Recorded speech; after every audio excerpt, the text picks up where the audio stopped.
Okay, we're live on YouTube. Yes, moving slowly but inexorably.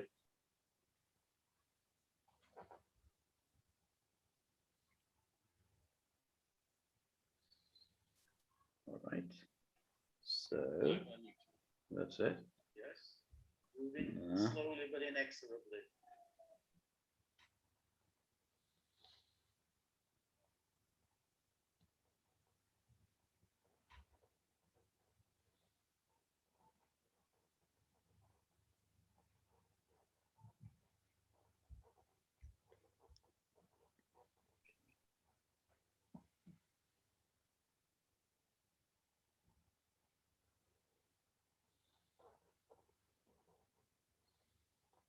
Okay, I think we're on. All righty. I think we're on.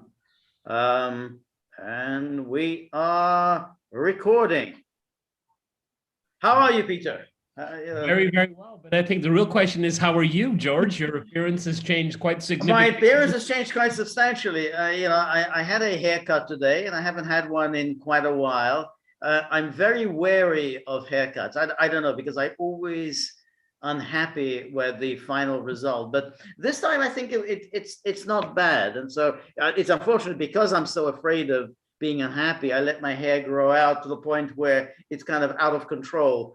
So, but I think so far, this doesn't look too bad. Okay, well, I think it looks great. I you. think a lot of gagglers will be a little disappointed. They will be disappointed, exactly. You know, hair. Yeah.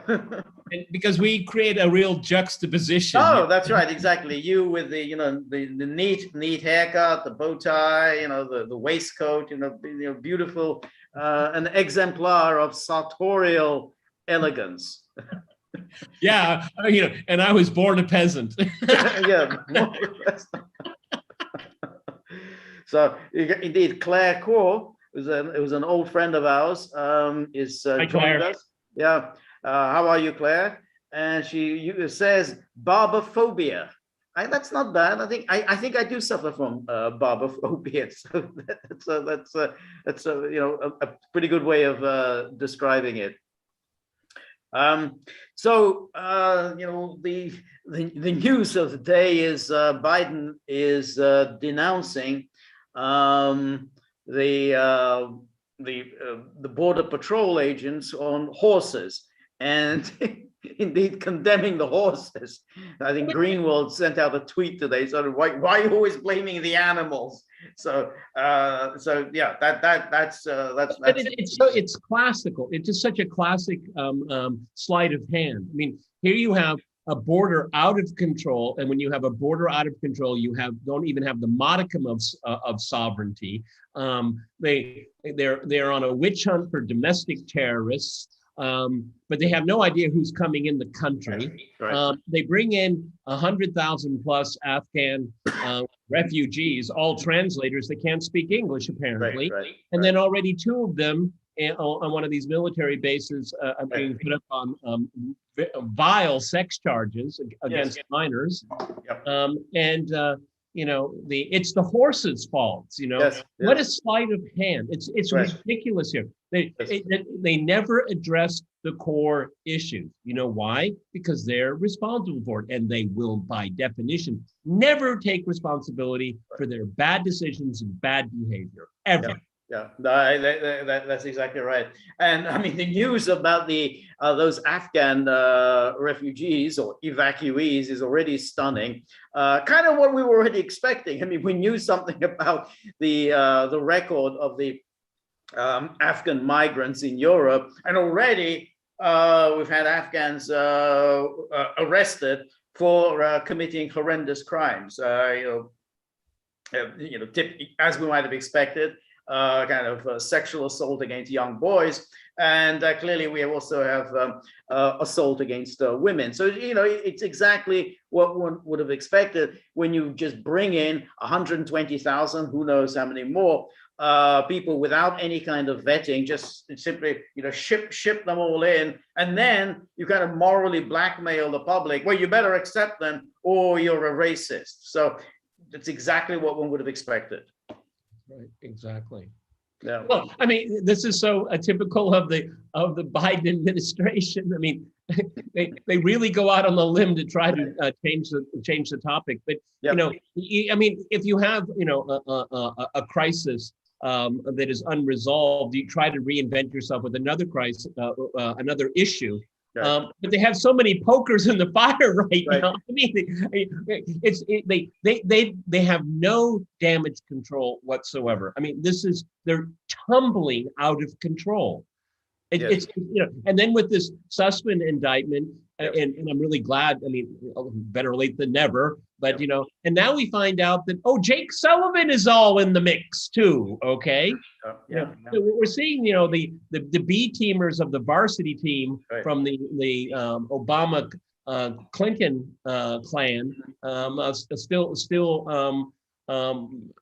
doing their typical nefarious operations here. Right. He's the National Security Council advisor. Right. So Exactly. apparently, his real forte is political dirty tricks, Right, not yeah. foreign policy. That's right. And he was always one of the key Worst movers Russiagators. in Russiagate. So we have a super chat from Ryan Baudouin. Thank you very much, Ryan. It's very, very generous of you.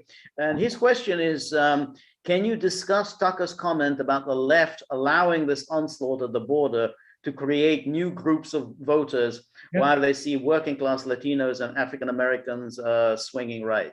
I think that's.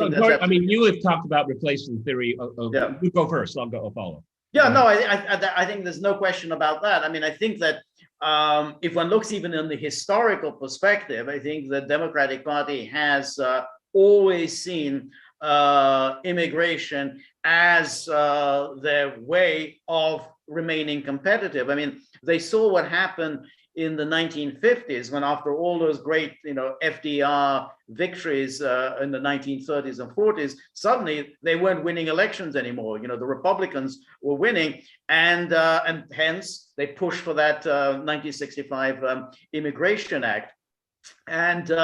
But now it's really become a very big issue, and so now they're really throwing open the border in order to create a new people, create a new block of voters that will enforce a permanent Democratic majority. Because basically, the Democratic Party does not have an agenda that has any real popular appeal. And I think that's why this is how they're going to do it, because ultimately, if you keep bringing in people who will become dependent on government handouts, that guarantees a permanent voting base. I think it's a very, very cynical ploy, and of course, it also benefits their donors who love the flow of cheap labor. Yeah, and we have another layer of this is strategically moving these people into states that are purple, that they want to tip blue. Okay, they're not going to be sending these people to New York. Okay, they're not going to send them to California. No, that's right. And George is right. I mean, what they want to do is create a welfare dependency. And because there's a bit of an irony here, because particularly if you look at South America, people from south of the border, they're primarily very conservative people, actually. They very traditional ideas about the family, about gender roles. I mean, you can go down the line. However, to overcome those those values that they hold, you buy them off. You buy them off with state and government assistance, okay? And that usually does the trick, okay? Now, another interesting thing for me is that quite cynically, their favorite voting bloc, African Americans, which you and I have discussed before, their population is basically static as a percentage of the whole. Now, Hispanics get my numbers right. They went from like 13 to 21. Exactly. Now it's around 19%. So now they clearly are a much bigger minority than the African American vote. So now they are a very significant minority. So there's no question. But ultimately they have the Democrats figure, hey, we've got the blacks locked in. They simply will not shift. I mean, it's like, you can tinker around here and there, maybe Trump does a little bit better. then the next Republican will do a little bit worse. But fundamentally, the Democrats get something like 90 to 95% of the African American vote. So they've got that locked in. Well, So I mean, all they now need. I don't know if I completely agree with you. I think what they're doing is they're doing a just in case thing. Okay. I think that's right. Yes. I know you're not supposed to say it anymore, but Right. I mean, if they start wandering off the reservation, they make up for it. I mean, I think it was Chuck Schumer said, again, get the numbers right for me, for every person we lose in rural America, we get 5 in the suburbs. Okay, so the hell with them. We don't care about them. Okay. That's it. So I think that's why I think we can just keep bringing in new people, move them around the country, as you say, move them to Texas, move them into the Midwest, and we can then have a permanent Democratic majority.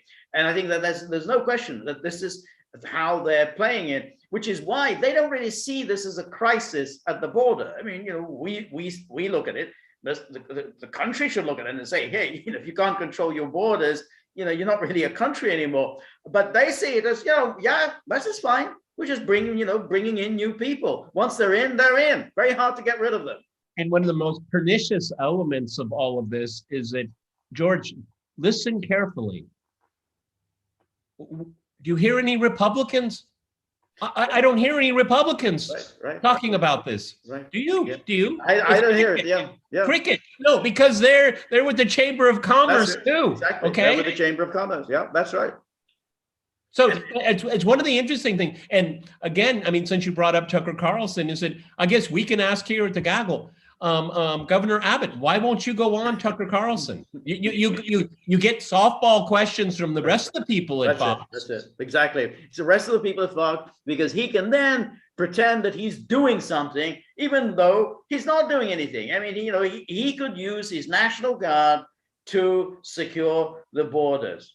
And if the federal government wants to take him to court and say, this is not your responsibility, it's our responsibility, then they would have to explain, so why aren't you fulfilling your responsibility? What Abbott has to say is, make my day. That's it. You know how popular he would be, not just in Texas, but on the national stage, the one governor that challenged power. That's right. Article 4, Section 4. That's it. The federal government must come to the aid of states if they feel if there is evidence of an invasion, violence, and breakdown of Republican small R rules.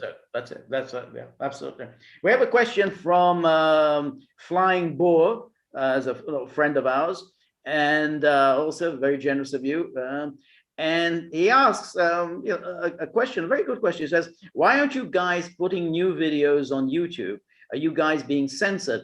Well, we're not actually being censored at the moment, but we are being a little slow about posting videos on YouTube, because we try to encourage people to sign up on Locals. So that on Locals, you can get our videos fresh, so that when news happens. So eventually we do post them on YouTube, and people can see it, and it's publicly available. But we'd like people to sign up on Locals. I mean, it's also our page, and go ahead. It's a really good question. I mean, people that follow us here on Locals, and we're very, very grateful. Everyone knows George and I put in the work. You can't deny us that we don't put in the sweat equity almost every single day. And then when we put a video up on YouTube, well, maybe they'll be demonetized. Maybe they'll leave us alone. But irrespective, YouTube makes money off of our work. That's right. And so,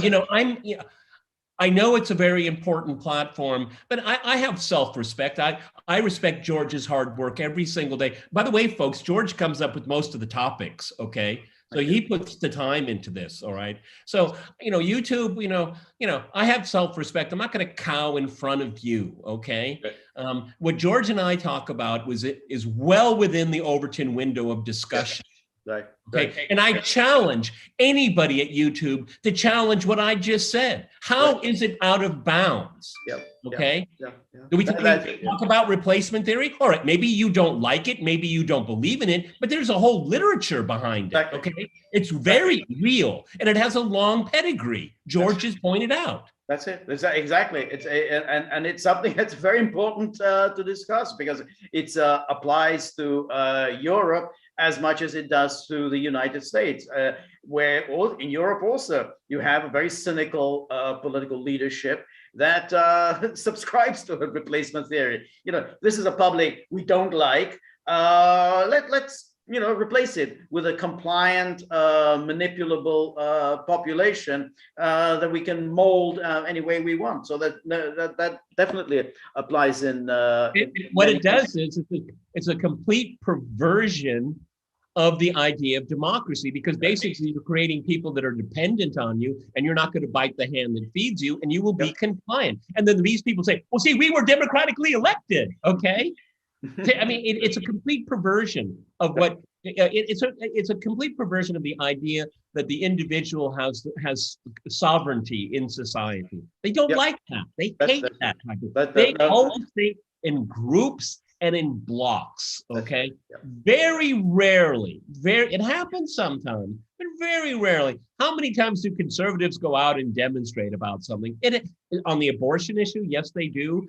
When the Kavanaugh hearings, yes, conservatives came out for him. But I mean, at a drop of a hat, you've got Black Lives Matters, you have Antifa, you have all these other groups, and they'll storm things, break things, burn things, And so they. For me, it's completely alien to me. It's completely alien to George. I don't think in terms of blocks. As a matter of fact, George and I criticize, quote unquote, other conservatives. Right, and the Republicans end up under the bus maybe more often than Democrats, because Democrats are just ideological people that are not serious. That's right. It is. I mean, what you raise a very interesting point.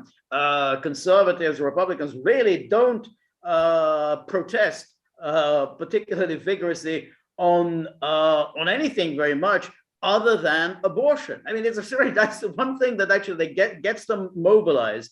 But generally, they are very easily cowed.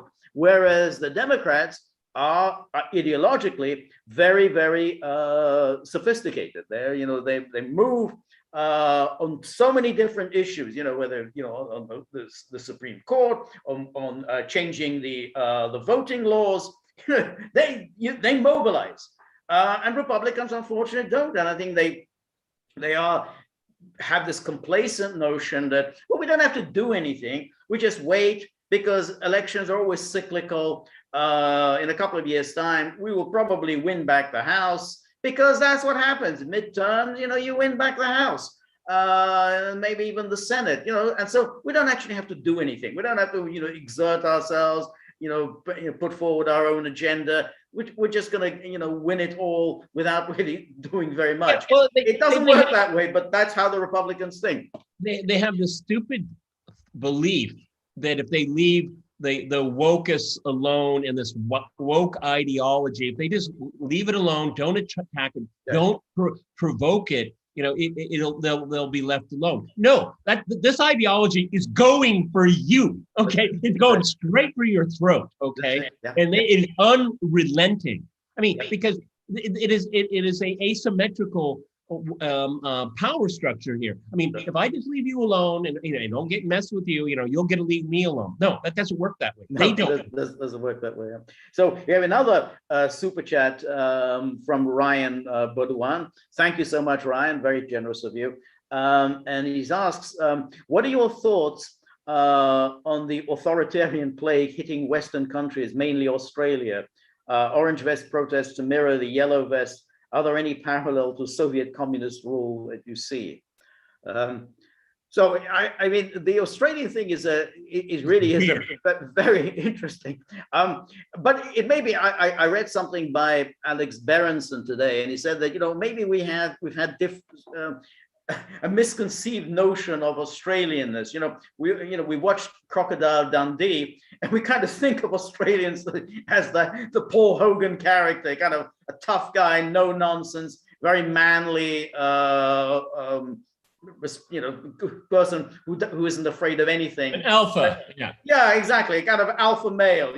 Basically, he's not. You can't imagine a Paul Hogan being afraid of any silly little disease. But he's saying that's not really what Australians are like. And Australians they're more like Canadians. That if you think of Canadians and Australians, they're actually very similar types. And so therefore, it isn't really that surprising that they overreacted and in a way, a kind of a hysterical way. And I think he makes the analogy that actually, most of Australian history has been a kind of a panic-stricken response to being invaded by Asians. They wanted to maintain their kind of predominantly Anglo-Saxon white identity, but I've always been worried that there'd be a large-scale Asian invasion of Australia, and I think that's expressed itself into their kind of overreaction, this panic reaction about an invasion of COVID, particularly as they see COVID as Trump would put it, the China virus. So that's how he kind of explained it. China. Yeah, that's right. So that's really, it's part of the Australian national character, kind of almost like hysterical. We was zero COVID, like we want zero Asians.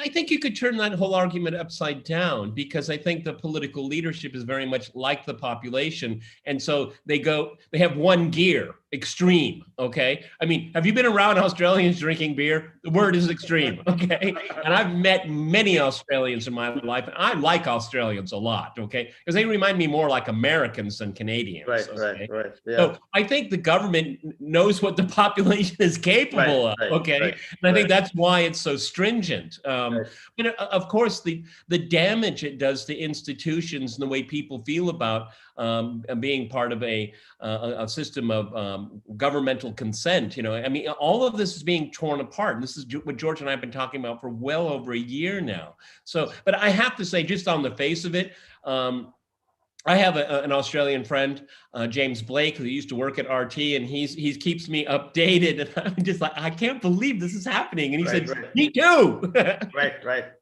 But in a way, I mean, I was thinking about this today. I mean, they've always had a sort of, I can put it, maybe, maybe it's not a little uncharitably, a kind of a whiny character, Australians. I mean, if English audiences who know cricket will remember the huge crisis, a huge international crisis that was created in the 1930s over something called bodyline bowling in cricket. So what happened was that the Australian cricket team, who were thought to be the best in the world, they had Don Bradman, a great batsman, they came to England and they got absolutely hammered by the England team because England had a very good bowler, Harold Larwood. And the Australians whined and they said, oh, he's cheating, he's not bowling properly and so on. And they said, it was a serious rupture in diplomatic relations between England and Australia. And this was 1937, and England was very concerned about basically, since war was looming, as they say, they wanted Australia very much on board if should there be a war. So the English government placated Australia and apologized. The English government apologized over a bowler, Harold Larwood, and the MCC also apologized. The one person who didn't apologize was Harold Larwood. He said, I didn't do anything wrong. I'm just a good bowler. They couldn't play me. And Larwood was punished. He never played for England again. Anyway, the point I'm making is Australia, they're kind of a whiny people. I mean, I can't think of too many nations who make a whole fuss about that they're unable to play a bowler in cricket, but they did it. Well, this is the value of coming to the Gaggle, because I had no idea about that. Okay, even I live and learn about. Yeah, but I think again, our English audience will know something about the bodyline bowling crisis. Wait, but his bodyline, is that something you can do or you shouldn't do? You shouldn't do. He said he had a certain technique of bowling, and the Australians were unable to play him. Some of my English friends told me a few years ago that the Indians and Pakistanis do it now. Okay, and so Is that they're right? whining Yeah, okay. about Yeah, it. no, that's true. I think that it's one of these things that pops up, every now and then. Oh, hey, this is body line bowling. But as with sport, I mean, you should. everyone, it's like intentionally wanting to hit the No, bad. I don't think it was. I think it was just, I think he was just, the goal wasn't to hit them. I mean, it was just very difficult to play them. I mean, it's like, baseball, you have a really good pitcher that no one's able to play. And I think, and the natural response, if you can't play someone, is to say he's cheating. He's like, well, like Hillary Clinton. Exactly, like Hillary Clinton. Exactly, he's cheating. Like how many excuses did Hillary Clinton come up with as to why she lost the 2016 election? Well, George, if you ever run for anything, make sure you get those Macedonian teenagers on your side. Oh yeah, that's it. Yeah, they're great. Anyway, yeah. So that was that's a very good question. There was another one that I wanted to look at. Another one. There was again another super chat from Flying Boar. Thank you, Flying Boar. Any update on Nord Stream 2, Peter? What's the state of play? Well, there's still some regulatory things that have to be worked out with some European institutions. We're in a very weird situation right now. I follow it very closely. When the pandemic hit, the European economy, like the global economy, froze and went into a free fall. So demand for natural gas went down dramatically because there was no need for it, okay? And then when the economy started picking up, you have two things in play. You have increased demand, but you have to always be planning for the extreme weather, winter, and so you have to start filling up your storage facilities. And so you have these two things going on at the same time, where there's a sudden demand, and so when the demand is there and the price is high, you go, well, let's sell it. Let's get the money while we can, okay? And then they're not taught that enough time and effort wasn't put into storing for the winter. And then we have Nord Stream. The mainstream media is so grossly dishonest when it comes to mainstream Nord Stream 2. Just really dishonest. Is that there will be some individuals that will still want to put these blocks into the regulatory issue for the Nord Stream 2 to start pumping gas. The Russians are ready to do it. So I think now with this extreme demand, I think these are the highest natural gas prices ever. What's going on in Europe. And so the Russians want to turn on the spigot. Can you let them do it? No, it's Russian. It's so irrational. It's so irrational. Natural gas has no ideology. Okay, it has no government. Okay, so that's where it stands right now. I was talking about this with Dmitry Babich, and Jeffrey Roberts was in town last weekend. Jeffrey Roberts is a great historian of Russia and the Soviet Union. I pretty much convinced them, they agreed with me, that the last hurdles will be lifted in the next couple of weeks, because the demand is so dire now for Europe. So everything's online, as it were, and I'm going to keep an eye on the next steps. But there's all of this, this uproar all of the time. It has no meaning whatsoever. These are like howling dogs in the forest. It's a bit irritating, but it doesn't change anything. So everything's on course. Yes. Yeah. No, I think so. So when do you expect it to be start pumping? If they can go over these regulatory hurdles, it can be a matter of weeks. If they push really hard these regulatory blocks, beginning of the year. Okay. So and the who's putting these regulatory hurdles? Is it's the Germans? EU stuff. It's EU Commission stuff. All of this. Okay. I mean, environmentalists, and everyone that wants to chime in. Okay. But at the end of the day, see, again, this is one of the big problems, but people don't understand the story. This is not a Russia-EU deal. This is a Gazprom and German companies deal. Yes. And that's why it was all of these, and that's why Merkel going out the door, you're saying you're hurting my companies. I mean, it's not a state-to-state issue. Now, as far as I remember, Nord Stream 1 was that, okay? Yeah, and I think that's right. it all Yeah, worked yeah. out. But so, and it was the Germans that wanted the second pipeline, but the Gazprom, not Russia. Gazprom, Right. well, if you want to do with us, we have to do it company to company, because you saw all the nonsense we had to go through with Nord Stream 1 and South Stream that all got screwed up because the EU stuck its beak in, and that hurt consumers in the European Union as a result. So they learned from South Stream is, if you let the EU put its fingerprints on it, it's going to be a mess. Right. Yeah, no, that's exactly right. So we have a question from Herman Montoya, a good friend of ours. He says, Tulsi Gabbard went on Tucker Carlson the other night, and she said jihadists are a real threat, an external threat. Thoughts? Well, I think she's always said that, and I kind of agree with her. I think jihadists are a serious problem. I mean, they've been a serious problem for a number of decades, ever since the 1980s and the U.S. decision to give lethal weapons to some of the worst people on the face of the earth. So I think she is absolutely right, but she's not an interventionist. I mean, I think she's making the case that there is a national interest in fighting jihadis. There's no national interest in overthrowing governments we don't like and creating instability, creating a kind of a power vacuum into which jihadists move in. It's kind of what happened in Iraq during the 1990s and the isolationist sanctions regime and the de facto partition of Iraq that took place because of the U.S. policy. And then we have the same thing in Syria, and of course we have the same thing in Libya. And I think she's absolutely right. I mean, we need the last thing we want to do is overthrow government, particularly governments that are actually fighting jihadis, because who benefits? The jihadis, and the jihadis are a real threat to the United States and to Europe and to most of the world. Yeah, well, the question I think is in reference to her most latest. Right, when she appeared on Tucker which the other night.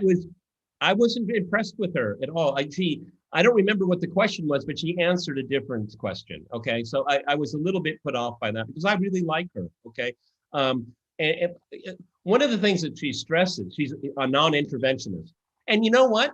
She's someone to listen to because she was deployed. Okay, she knows what it's like. Okay, it's not these armchair intellectuals, or people that Dick Cheney said it wasn't a high priority. It wasn't on his agenda. That's why he didn't go to Vietnam.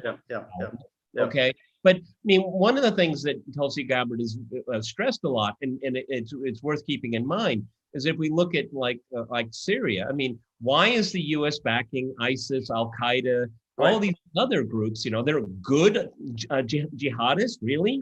Okay. And she's pointing out the hypocrisy of it all the time. These people are bad news all the way around. What do we have? A very solid, straightforward policy. Do not arm these people. Exactly. Pay them, use them as surrogates. Don't do it. You know why? Because they'll turn and you will get blowback. You get people. Look at the dilemma that Erdogan has with Italy.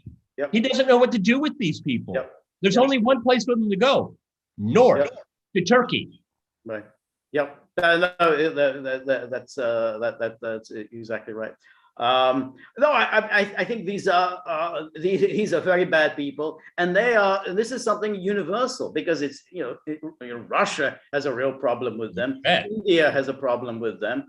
China has a problem with them, and all of them, Russia, India, China, all say that it's the United States that ultimately provides the support for them, and we wouldn't have a problem with them if the United States didn't go on supporting them.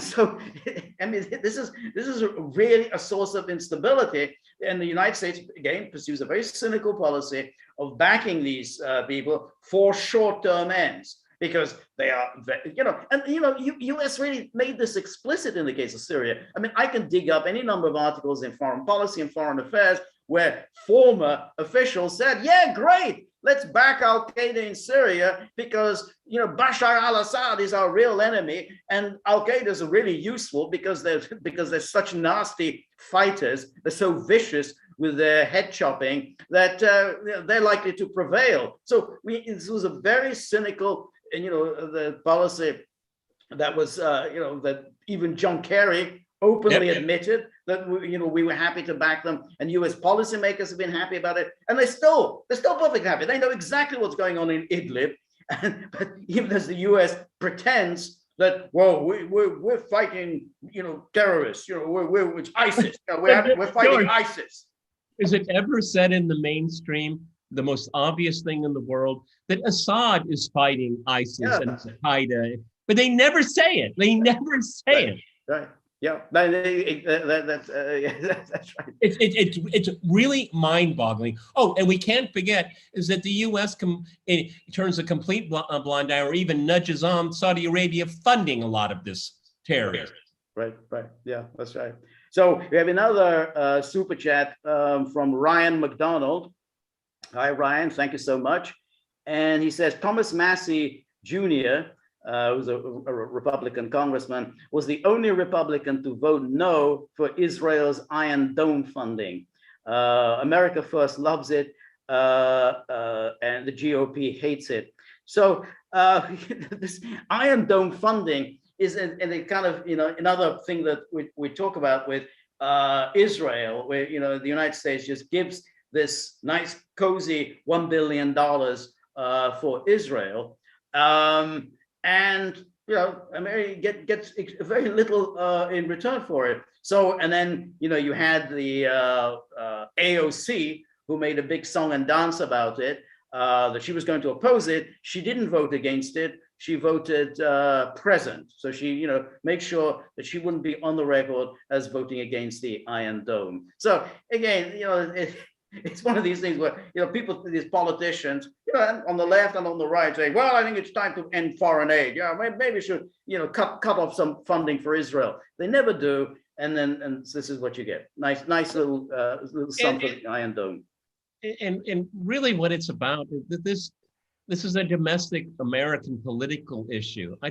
I seriously don't believe any of these people really know really much what's going on in Israel, what's going on in the occupied territories, the living horror of Gaza. They don't know anything about it. They just know they don't want to be targeted. And okay, just, we as Douglas McGregor said to Tucker Carlson, Congress's only job is to spend money, okay? And so, and now we're getting numbers that are so big. Right. It's our brains can't even conceive of these numbers. So it's an extra, 100 million, throw it in, okay? Right. Because why take the heat? I mean, one congressman said once, he said, you can never be too pro-Israel, okay? Right. Does that mean he loves Israel or knows much about it? Not, probably not. It's just that it's a red line. Why cross it? It isn't. They don't want to take any heat for it, and it's something they don't really particularly understand. No, okay? not at all. Because if the American people actually did know what goes on there, they would be horrified by it. Right. I mean, if you look at these evangelical, and this is one of the most interesting things, they talk about who are the most pro-Israel people in America?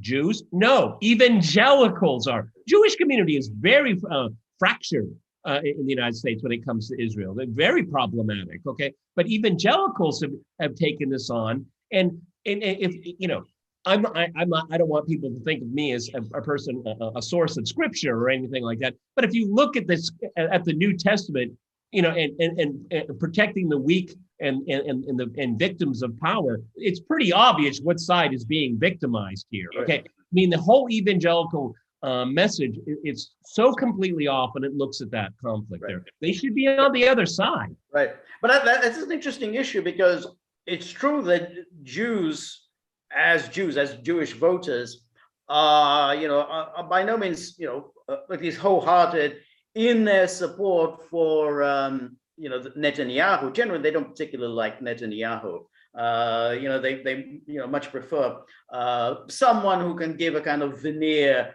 of being a little more urbane and sophisticated. But in terms of policy, Jews pretty much will support, any Israeli policy against the Palestinians. I mean, they will say, oh, well, I don't particularly like this. This is all a little embarrassing, a little painful. But Jews are pretty much on board for Israel. But it's even more important, I think, is the Israel lobby. There's a lot of money involved there. AIPAC is a very, very powerful lobbying organization, and they put a lot of money into American elections, and they get the results. They get no politicians dares to go against AIPAC, because if they do go against AIPAC, AIPAC targets them.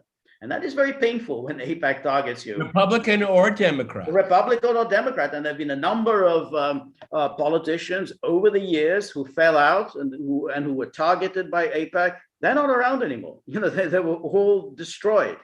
And so yes, the evangelicals are, you know, they do support Israel, but I think they themselves would not be that significant within American politics, because evangelicals are ultimately, they're not the people who govern America. They, you know, they're kind of, you know, the plebs, you know, but the money and the power, that's what governs America, and that is very solidly behind Israel. Yeah, but these evangelical gives a veneer of respectability to it. Okay, and when I said that, that is a group that actually talks about it. I mean, it's something that they think is important here.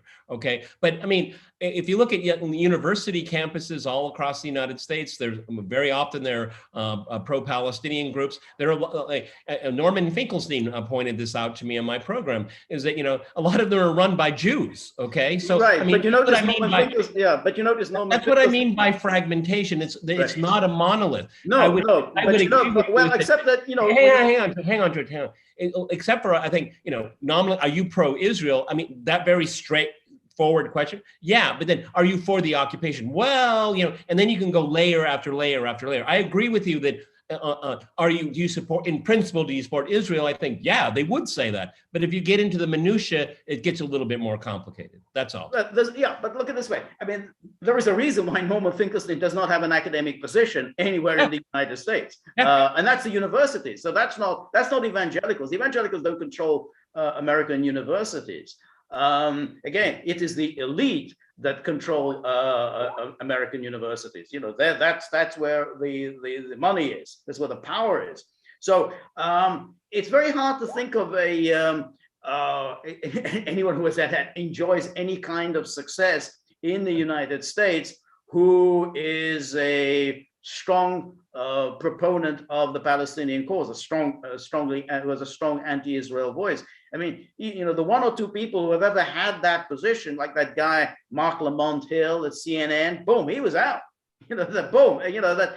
And again, the evangelicals wouldn't have been able to get Mark Lamont Hill fired from CNN. It requires people with power and influence, the kind of people that CNN would be afraid of. They're not afraid of evangelicals.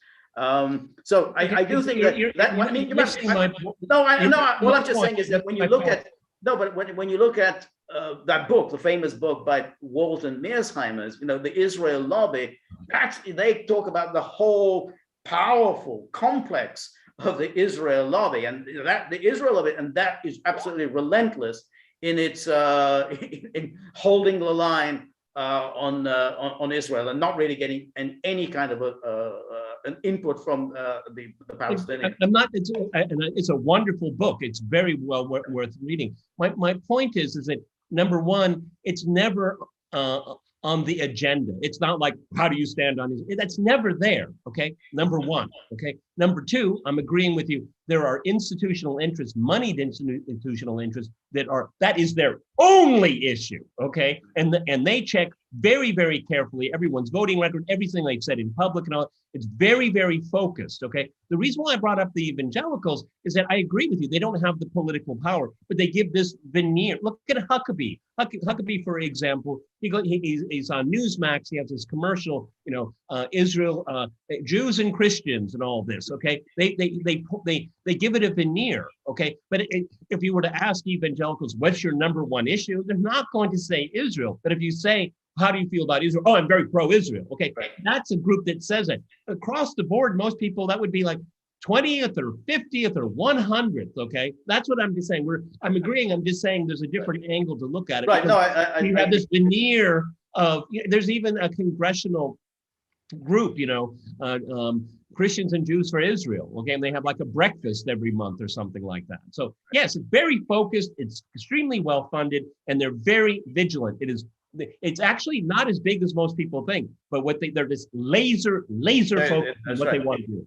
I mean, if they, when Netanyahu comes to Congress, remember, this is Netanyahu. This isn't, this is someone who Democrats would normally not like at all. I mean, this is a kind of a right-wing Likud guy. I mean, so he wouldn't be the Democrat immediately go-to person.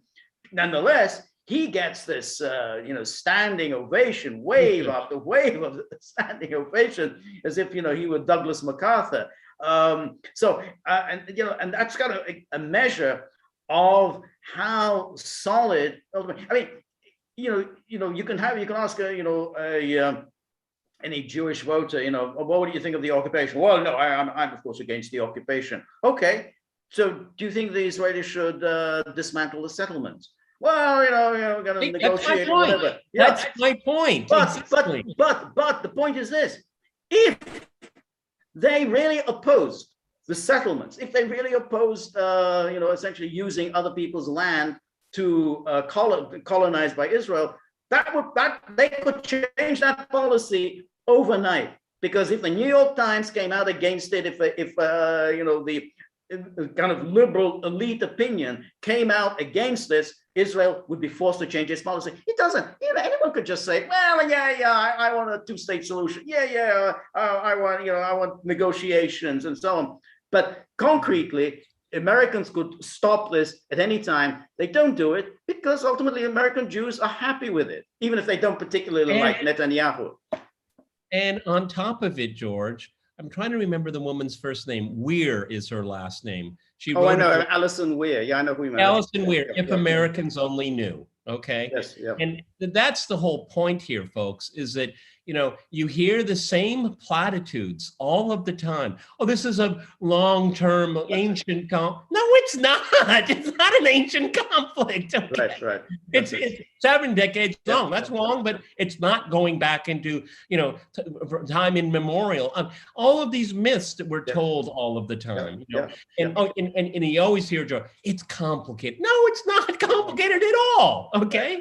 Or best of all is to say, it's a conflict between Jews and Arabs. No, it's not a conflict between Jews and Arabs, but Israelis and Palestinians over land.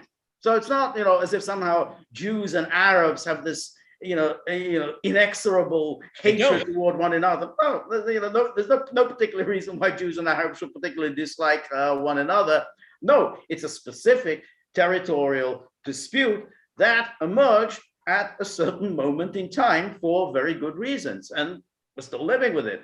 And we live with it because America ultimately, as Biden at the UN General Assembly, when it comes to doing anything, they just throw their hands up. Well, it's a long story. Let's hope we get our two-state solution. So whoever was writing it for him, on the computer, they hit F1. Oh, we're for the two-state solution, and that's it. Well, no, you're not. We haven't been for a long time. It's easy to say. It's a platitude, and the American public just lets it go in one ear, out the other, because they've never heard anything different ever.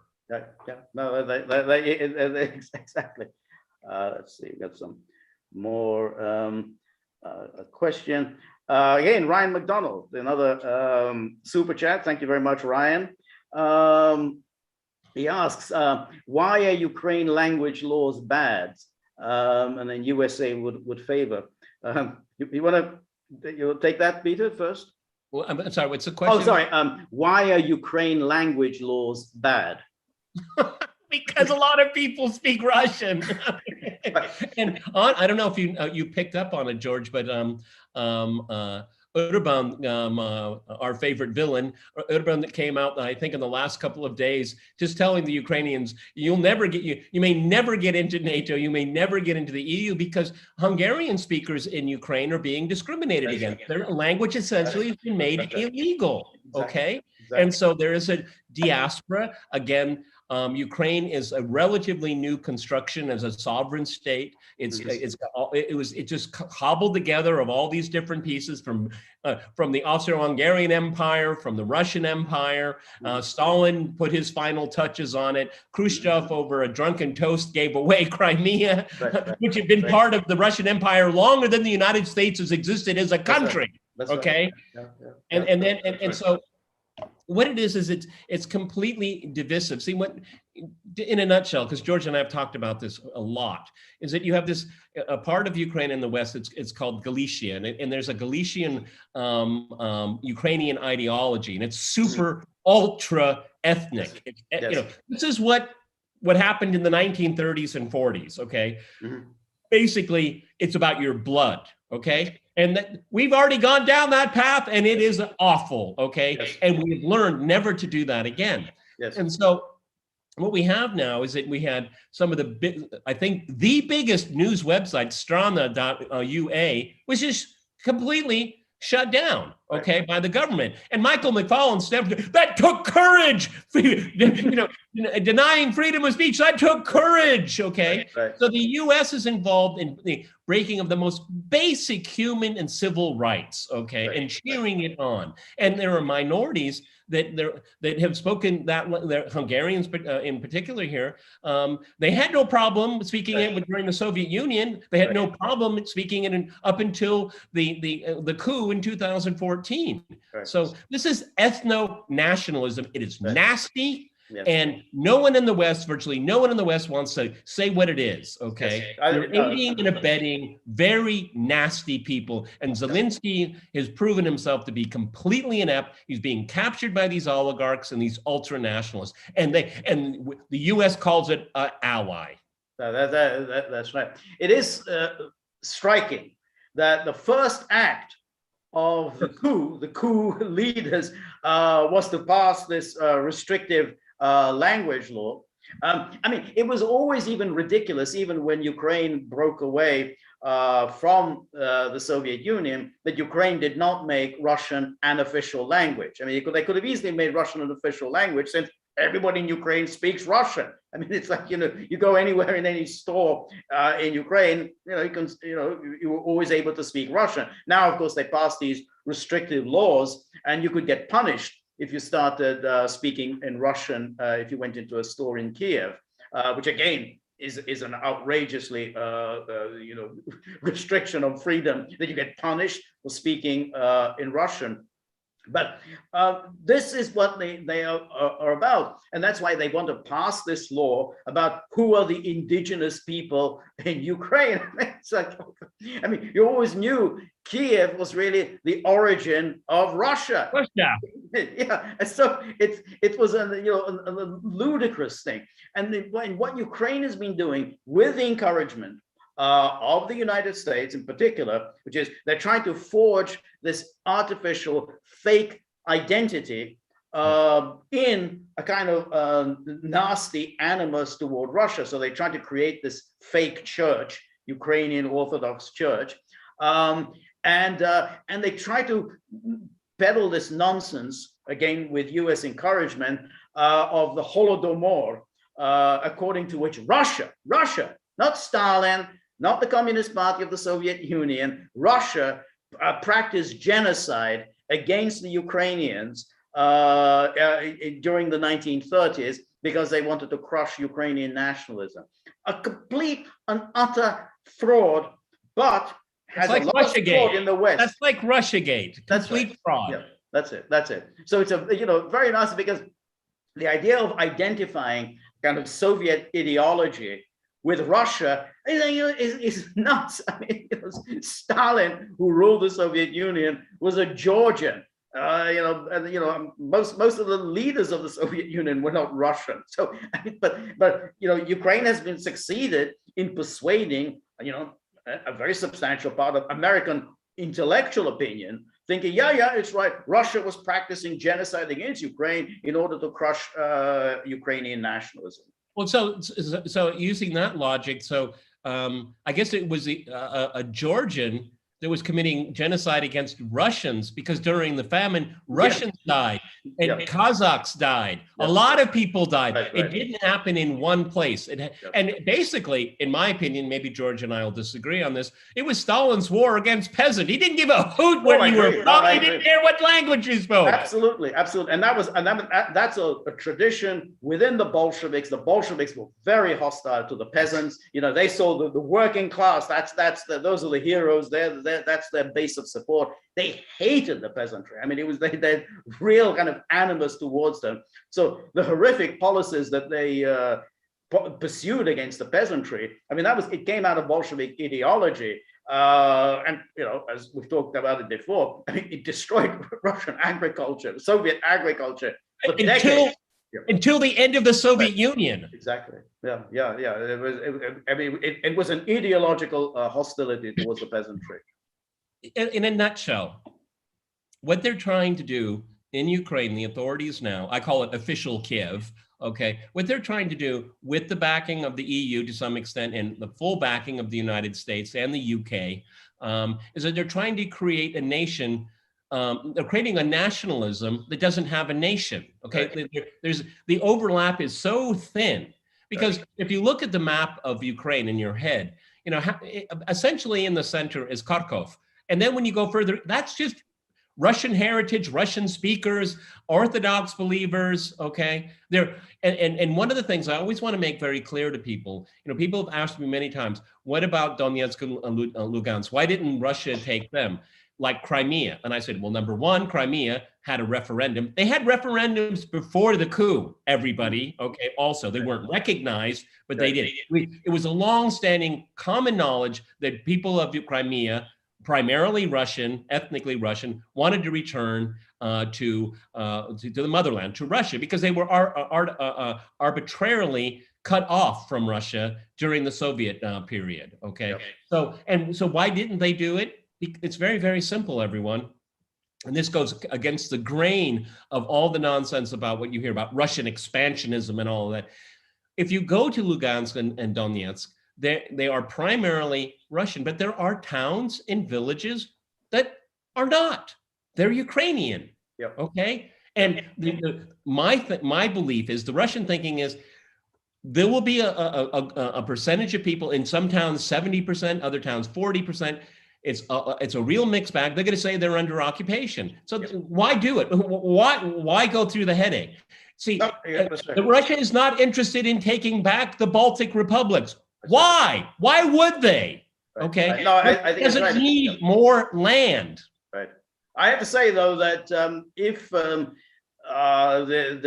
deterioration continues in terms of a conflict between Kiev and Donetsk and Lugansk, I think that may happen. I mean, I think Donetsk may well be, because they'll say, well, we'll have a referendum, and ultimately you can't just ignore the wishes of a referendum. I mean, look, they wanted to hold a referendum in 2014, and the Russians persuaded them, don't hold a referendum, because probably the referendum would have gone overwhelmingly in favor of joining Russia. But there'll be a point at which the Russians will say, okay, go ahead, hold the referendum, and then Russia may well just say, okay, fine. I mean, since you've expressed your wishes, and we Russians have no objections to incorporating you within our country, you're in. Now, I don't think Russia wants to do that, because I think for all the reasons you said, it's a serious problem, and it's going to cause a lot of headaches for Russia with Europe and so on. So Russia doesn't really want this, but there may be a point at which they'll have no choice.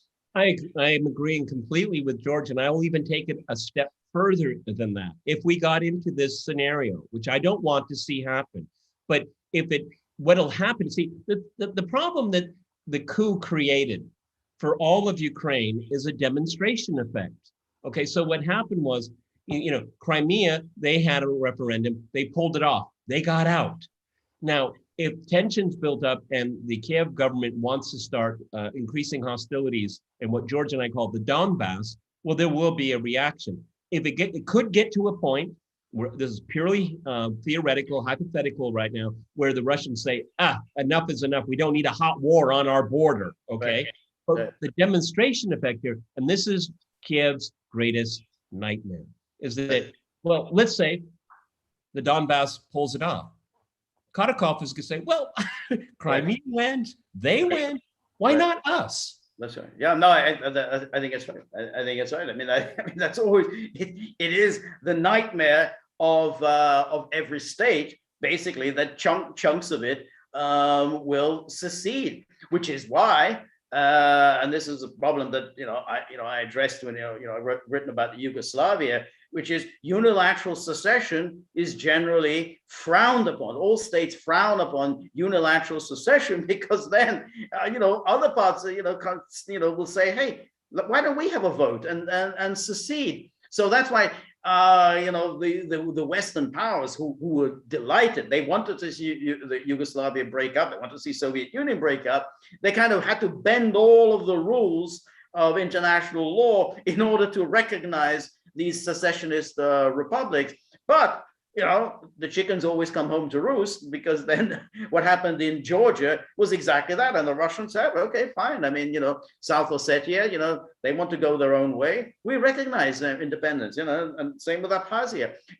You can't start picking and choosing and say, well, we will recognize the secessions we want because they support us, but no one else will. Then it's a violation of international law. So, oh yeah, the Russians violated international law in Crimea or South Ossetia, but we didn't when we recognized the breakup of Yugoslavia. So yeah, that's what happens. Which is why it's always been in international law, you don't recognize unilateral secession. Yeah, they broke up Yugoslavia illegally, but they won't recognize independence movements in Spain. Okay, that's it. Yeah, exactly. That's right. Oh, and who in the West speaks up for the people of Cyprus? Okay, the legal annexation of Cyprus by Turkey, creating northern Cyprus, completely, utterly against international law. Yeah. Not a peep. Not a peep. Not a peep. Yeah. No, that's exactly right. So we have Kevin Dorr also. A super chat, but he raises an issue that we've already discussed. He says, your thoughts on why Australia has devolved into a police state.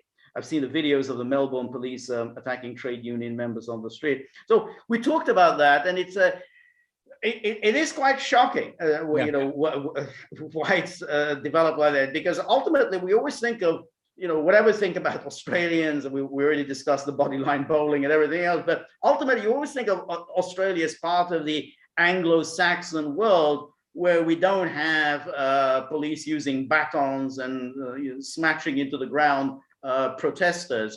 But that it seems to me that they've adopted this hysterical attitude that we're going to have zero COVID.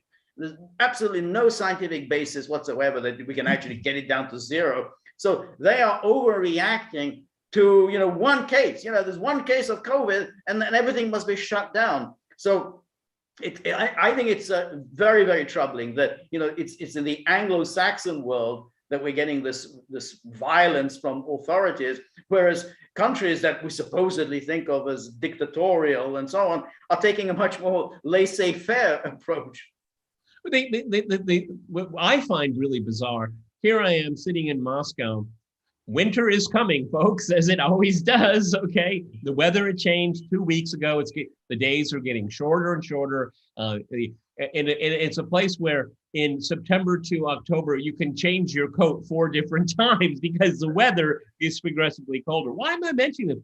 It's summer in Australia. It's down under. Right. Why doesn't the government just say, you must be outside, get sunshine, get exercise, okay? Locking people up. Right. It makes exactly that. It is exactly right, because everything we know about this virus, it doesn't transmit out in the open, and sunshine, exercise, again, things that we always associate with Australians. They love exercise and sport and so on. So yeah, that's how you do it. That's how you should have outdoor gyms with Fosters. That would be paradise. It's so bizarre, the whole irrationality of these responses covered. And again, we find Sweden, Belarus, These are the countries that are kind of blazing a trail of saying, well, just, let people live their lives. But it's the Anglo-Saxon. I mean, so we have Biden now urging the jab, the third jab, and he's putting, so everyone's over 65, you get your third jab, and other people, but that's going to expand. That's just the first step. Soon, everybody will be encouraged to take the third jab. And of course, if these jabs only have a lasting power of 4 to 6 months, then it's going to be time for a fourth jab, and then a fifth jab, and whose tip jar is being filled up, George? Exactly. Some people are making a lot of money. Like who? Well, Pfizer. Pfizer is making an awful lot of money. Yeah, it's a boondoggle for them, and they're still not liable. They have no, they're not suffering any liability. So, why not? Yeah, push these damn chemicals on the public. We're all right. You can't sue us. Well, they might even come out with these like rainbow jabs, okay, and Black Lives Matter jabs. Yeah.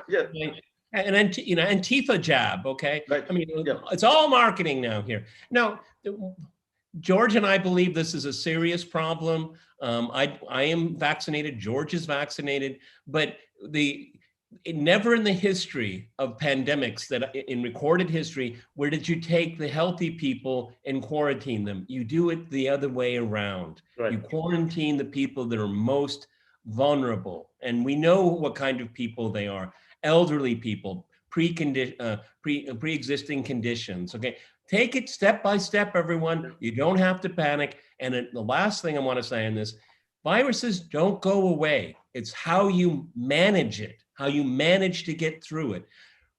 The flu is with us, all my life anyway, okay? It's with us, and you manage.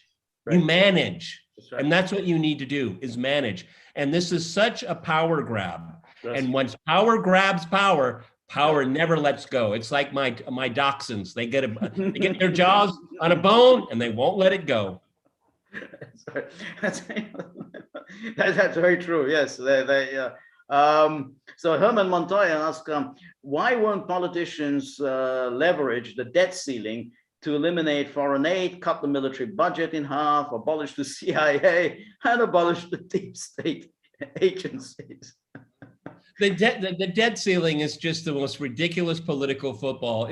It's just a way to blame the other party for something. None of these people care. You know why? Because when doomsday comes, and it will come, okay, they'll be all out of power. They'll be living in the Hamptons, or their grandchildren be living in the Hamptons. They don't give a hoot about it. Nobody, see, this is the problem with the way our elites operate. It's go in, make your connections, have your lobbyists, have your donors, cash out, and then, because service is so much different than what it used to be, okay? And that it's just a way, it's a means to an end right now. Do you think anybody seriously talks about the debt ceiling? I've watched across the board, most of these people don't have a clue what they're talking about. It's political football, that's all it is. Oh yeah, it really is. And we all know that in the end, that debt ceiling will be raised. They do it themselves. And of course, all of it is as you say, it's a political theater. So they keep running up this huge debt. And then the Republicans say, no more raising of the debt ceiling. And then the Democrats say, my God, you're being so reckless. You're not raising the debt ceiling. No, so it's not our spending, couple of trillion here, 3 trillion there, 5 trillion here, that isn't reckless. No, it's the fact that you refuse to raise the debt ceiling. So it's like, you max out your credit card. So the problem isn't that you basically shouldn't have gone to the casino and lost a whole bunch of money in Vegas. No, that's not the problem. It's the fact that you're not raising your debt ceiling on the credit card. So that's what they do. And of course, they could easily cut the military, cut the CIA, which they definitely should do, cut the FBI budget, the Homeland Security. I mean, they're not doing any security for the homeland. That's for sure. I mean, what does the Homeland Security do anyway? But so all of that they can do, but they're not going to do it. So yeah, we'll have a whole argy-bargy for the next few days about the debt ceiling, and then they will indeed raise it. Every bureaucracy looks for ways to increase their budget. That's how it works, everyone. Have you ever heard of a bureaucracy say, have you ever heard of the Defense Department say, we actually have $500 billion left over. We'll give it back. Have you ever heard that? No, you never heard it, and you never will. We'll get it And back. and never hold your breath to audit the Pentagon. Okay, it's never been audited. Right. No, that's exactly right. It's like that movie from I think it was the 1980s, Lost in America, with Albert Brooks and his wife, and they go to Vegas, and his wife basically blows all their money, all their savings, everything gone on the tables. And so the husband goes off to the management of the casino and said, "Can we have our money back, please?" And he said, "Well, why don't you just do this? And you will be famous throughout the country as the one casino that gave back the money to stupid punters." And the manager's just like, "Why don't you just get out of my office?" So yeah, exactly. So like the Pentagon, we didn't use all this money, so we'll just cut our requests for next year down for quite substantially. Nope. The bureaucracies exist to expand. That's it. Okay, and that's not even ideological. Okay. No, that's right.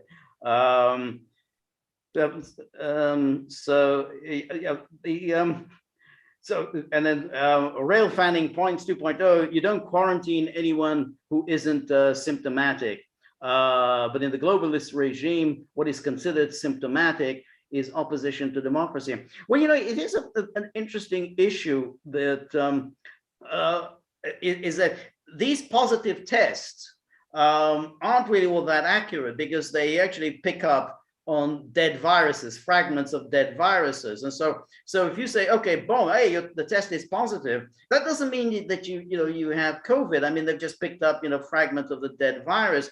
So that's why I think it does, the issue really should be, are you symptomatic? I mean, is there a case that you are actually sick? Because all that the test would have shown is you've got dead viruses in your body. So the issue is, are you symptomatic? I mean, then you could talk about quarantining. But the idea of just quarantining everybody who tests positive for COVID, I mean, that's just idiotic. Yep, it is. Yeah. I mean, it's like pregnancy tests. Okay, 1 in 3 are wrong. Okay, that's right. I mean, it's an indicator, but it's something. It shouldn't be a hard and fast rule that there's a default reaction to it. And George is absolutely right. These they're not very accurate. Okay, and quarantining. I mean, again, what I find really pathetic here is when all of these talking heads, like on CNN and MSNBC, they had to do it from a basement or a garage. They're reporting. They still got paid. Yeah. Okay. They had Uber drivers bringing their food. Okay. Right. I mean, it was no sweat for them. Okay, at all. But what about the Uber drivers? What about people that staff the grocery stores and things like that? They're the ones that have paid the highest price in all of this. Yes. Okay. And everybody knows, the 1%, they like doubled their wealth during all of this. Okay. I mean, look who benefits from these policies and who is punished by them. That tells you a lot about the mindset of these elites. Yes. Yeah. No, that's right. So that's why all of those pundits on CNN is, we have to return to the lockdowns. It's the only way we can fight COVID. Yeah, that's very nice. They get to stay home. They don't have to go into the office. They're still on the laptop. And Jeffrey Toobin, unfortunately, got a little too comfortable while he was at home. So you got to be careful about that. But ultimately, they're still on full salary without actually having to get out of the house. So yeah, of course they like these lockdowns. And you can also order in, go to the restaurant, order in your meals. So yeah, this was definitely a kind of policy that elites very much enjoyed. Everyone else suffered, like the various gym owners who have come on Tucker Carlson. Yeah, they got hammered. And there's not much compensation they get when they suddenly lose business like this, or restaurants. No compensation there. Yeah. I always think about who's the winner and who's the loser when it comes to a policy, and it tells you the mindset and the motivations of people that do have power. Right. Yeah, that's right. I was thinking, Peter, you sent me an article the other day. It was from the American Conservative about. I guess it was. I mean, the title was something like "The Coming Matriarchy." What was your take on? I mean, why did you think that? I thought it was a very interesting article about the men have become obsolescent. Our modern society, our technologically advanced society, no longer needs men, and that message is being sent out. Okay, I mean, the majority of undergraduates in American universities are women. Okay, and I'm a witness. I'm a late boomer. I'm at the end of the boomers. Okay, and I remember, and I'm sure you remember too, George, promoting girls. You know, when I was just a little, there was no such thing as women's sports. Okay, I mean, it's something that I saw happen, come about. Okay. Right. And the author of the article is a woman, by the way. Well, you can only write an article like that if you're a woman. I mean, it's always like for a man to write it. Yeah. Motivating and promoting young girls, which I think is a perfectly fine idea. I have certainly nothing against it. But it was at the expense of little boys, okay? Right. And they not wanting to invest the same kind of energy into little boys as you were into little girls. You start creating lack of motivation, lack of interest in success or what success means. And then obviously biology kicks in. Right. As much as people, and I've talked to some young feminists about it, and they're friends of mine, and they have a hard time arguing with me because I always bring up biology, and they hate biology. Right. But women, socially, across time and across places, women, if they have a choice, do not marry down socially. They will always marry up. Right. Okay. Right. And so, and we have extreme situations where women are forced to do that after a war, where young men are decimated, the First World War, Second World War, right. Okay, where you had women of higher social status had to marry a worker because, like, well, there's nobody else around, okay, because the soldiers died, okay? But, you know, so if you have less achieving young men, they become less and less attractive to their peers, their female peers. Right. And so, and then they're left behind. And then, you know, delaying the biggest decision a woman will make is having a child. That is being delayed. I mean, marriage is now in the US being delayed to 31. Okay. Right. And so that, and then you have another maybe short or long delay in having a family, but they're deferring it, okay, all the time. And so if a young woman is very, and God love them, don't get me wrong on here, you know, but it gets to a point where, you know, you don't really need to have a family, you don't need to have a man, and it's socially acceptable, that's your choice and all that. But the point of the article is that things become fragmented, okay? Yes. And then what is the role of men in society? Just to be the worker bees and pay taxes to the state, and then women are married to the state and the children are the ward of the state, okay? Right. No, I think it's all happening in front of us. Right, no, I think it's all very good points. But the thing about, you know, we're just going back to the women's sports. I mean, again, this was an ideological move. I mean, Title IX, which was adopted about 1972, I mean, it said basically, well, colleges have to invest as many resources into women's sports as into men's sports, which sounded great,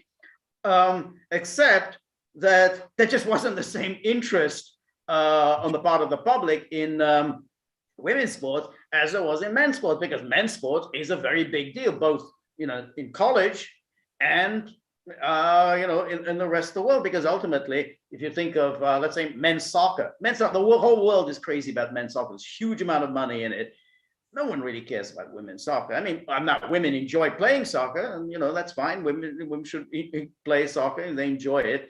But there isn't an interest in this, and there's a lot of sports like this, you know, that basically, you know, the number of people who want to play women's sports is far exceeds the number of people who actually want to watch it, because people tend to want to watch men's sports. And so that's why it was an ideological move. Oh, well, we'll do it, you know, we'll have resources will be equally distributed. But when you look at college, I mean, there's a lot of money in college sports. Again, it's men's sports that bring the big bucks. Football, college football, huge activity. But that there isn't anything comparable in women's sports that bring that kind of money. Well, I'm trying to remember. It was within the last 2 years. There was, I don't know if it was a volleyball team or it was gymnastics. I don't remember what it was, George. But there was liberals were saying, well, why are the boys being paid more than the girls? And then a couple of journalists dug into the research of it. And they realized, no, it was the women that were being paid more than the boys are. I mean, but to kind of extrapolate from what you said, it's kind of interesting is that I don't disagree with you, the interest in these male sports, but it's almost kind of like, only the gifted men, they could be our entertainers. There are entertainers. They entertain society. And, I mean, there's always been this long debate. I mean, these football players and basketball players and all that. I always find them, taking a knee here. I mean, every single one of these major league sports, they're all millionaires for God's sake. Exactly. I mean, where is the victimization? Where is the? How are they being abused? I mean, they are super rich as a group of people. I mean, outside of Silicon Valley, they have to be the highest paid group of people in the world. Exactly. And they are the highest people. And if ever there's an activity in which, people of color are rewarded, then it's professional sports. So you go and do, I'm protesting racism. You are elevated far, far above, the 99.9% of white people in your country, and you're making a protest. You're the victim. It's absolutely ridiculous. Now, but going back to what goes on at school and college. I mean, ultimately, there is a hostile atmosphere, hostile attitude toward boys. I mean, it's like, you find that, let's say, I teach people, who take these standardized tests, and these standardized tests, the text that they read when they do reading comprehension, it's nearly always something to do with some very much a kind of a woman's memoir, or much more, feminist thing, this feminist writer and Virginia Woolf position and so on. It's nearly all about how, and repressing and making life miserable for women. Now, you and I, we've been around a long time. We can live with all of this. We're tired of hearing about it. But for boys, imagine you're coming into school and all you're told is what terrible people men are. And women are sort of subjected to male rage or male discrimination and so on. I think it's very hard, for boys to thrive in that atmosphere, and particularly when schools and colleges are still devoted to the idea, well, we need to push women, we need to push girls, we have to do all this for girls, and no one cares very much about the boys. The numbers are quite shocking. I mean, I think it's like of graduating students are now women, 40% are men. I mean, those are stunning numbers. I mean, you can't just simply just dismiss them. I mean, that's and the lion's share of the scholarships go to women. That's right.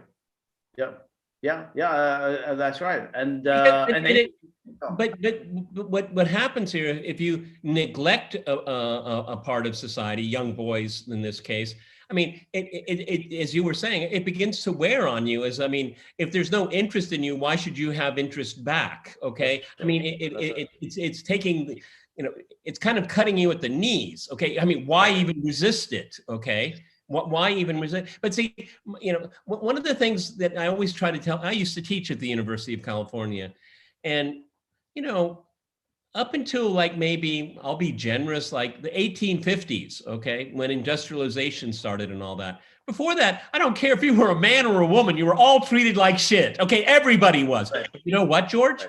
The family survived. The family survived. Okay, I'm not, I'm not saying women weren't victims. They certainly were, but I'm going to say a lot of men were victims too. So I mean, you make it sound like nothing has ever changed in time. Okay, that's ridiculous. Okay, Suffering was the norm, everybody, for about 99% of the population. Suffering. That's what was that was existence. Yeah, exactly. The whole notion that if you're a man, oh, are you having this great time? And that's true today. I mean, the notion that oh, well, I'm a man, I have this wonderful life. No, I mean, you have a job that you can barely make ends meet. You don't know whether you're going to meet the rent at the end of the month. You don't know whether you're going to have a job next month. But apparently you're told, well, but you're a man, so you have this great life. So no, I mean that's just true of everyone in this economy, which is no one has a great life. No one has any kind of economic security, and no one has any real faith that they're going to be making more, in 10 years' time than they're making today. Right, that's right. So, I mean, the reason why I sent you out the article, because I think it's very, very interesting, because this is happening to us now. We see it happening, okay? And so what kind of society we're going to have? Fewer and fewer families, number one, which is still, that is the very basis of a functioning, stable society. And all it does is it transfers wealth and power upward. And George, who are having families? The rich are having families, of course they are. And what they do is, and it's already happening. It's been happening since the 1990s. You have these marriage counselors looking at teenagers. Maybe this will be a good, this millionaire family, billionaire family might be a good fit with this billionaire family, because they want to keep the wealth and the status. Okay, and so see. We're going back in time. This is what it was done before. Marrying this house to this house. Okay, we're going backwards. Yeah. That's right. And you get this very much now. Lawyers and judges and all kind of intermarrying, and which is kind of creating these interesting conflicts of interest. For instance, the judge who is presiding over the Sussman case, he's, I think, I'm trying to come back, he's, I think, married to the attorney who's representing Lisa Page. So you think, well, then it just shows how this kind of this cozy network of powerful lawyers, powerful judges, they all, keep the money, the status, the power, all within the family. Nothing for you. So you think of this kind of conflicts of interest are always going to be arising, because my partner, he's at this top law firm, and we represented that client, and I represent this client, and that's the way it goes. Well, that's like the Varsity Blues scandal of a few years ago, where the rich and powerful, the influencing people of society, they want their children to replicate their status in society. So what you do is you pay off people, get them into nice schools. It's what we used to call, what John F. Kennedy, gentleman C's at Harvard, meaning you just showed up, okay, you didn't excel, but you get the accreditation. That's what it is, okay? And what it does is it crowds out young men that want to get ahead in life, okay? Right. No, you stay home, eat Cheetos, and play computer games. That's it. And that's it. And I think that's what's happening now. And I think it's may well have something to do with the rise in suicides and a lowering of life expectancy. That's a shocking thing. Now, year after year, Americans have a lower life expectancy. That's really, if ever there's a measure of progress, it's rising life expectancy. Well, and by the same token, ever progress, a measure of decline, it's decline in life expectancy. Well, population replacement might have addressed that issue, George. That's exactly, because remember, in the 1990s, when there was a dramatic decline in Russian life expectancy, that was for a very good reason. Terrible things were going on in Russia, and hence a collapse in life expectancy. So there, by the same token, something very seriously is going wrong in the United States. And I think this the fact that they're not ambitious, not ambitious to go to university, get a degree, and because they don't think there's very much for them after university. I think that's that's a serious issue. It's scary, George, because it could just take one generation to make that craven choice, and then it has a knock-on effect back to the next generation, the next generation. I mean, this creates a very rapid decline. Okay, and it can take one generation of young men just to opt out, and then they become not the model, but the image of, oh, that's what he didn't do anything. I'm going to play computer games too, and I'll take drugs and fentanyl, and maybe gangs. That's a better option for me. And then your life expectancy goes down. Okay, but if you take a generation just to drop out and say, well, what's the point? I'm not wanted. No one likes me. No one takes an interest in me. You get these incel chat groups and stuff like that. Bitterness, anger, anxiety, depression. Yep. No, that's right. So we have another super chat from Detroit Rock City. Thank you very much, Detroit. I like how you say Detroit. Okay, Detroit. I know. The reason I say Detroit is because of, I don't know, have you seen Guys and Dolls, the great musical? Yeah. But the point is, there's Nathan Detroit, and so everyone always calls him Detroit. Nathan Detroit, who was played by Frank Sinatra, which is kind of always bizarre because Nathan Detroit was a Jew. Sinatra doesn't really come across as a very Jewish character, so I always said Detroit because everyone kept always calling him Detroit. But yeah, Nathan Detroit. Anyway, he says, thank you for a great program. Thank you so much. And when the US withdraws from the Middle East, what legacy did they leave behind? As an American, when are we going to say enough already with endless war? That's a very good question. Peter, you want to take that? One of the things that the Republicans love to cheer about is the Abraham Accords. I think it's a complete sham, okay? But what's interesting, there is sophistication to it and there's some thinking behind it. And on the one side, yes, it is a gradual political diplomatic withdrawal from the region, and that is a good thing. The other side, and the real meat of the Abraham Accords, is the defense spending. These countries that are slowly but surely recognizing Israel. What the payoff is, they get to buy American weaponry. Okay, and so what that does is that in that element, it keeps the contractors in the region, okay, because it's a lucrative market.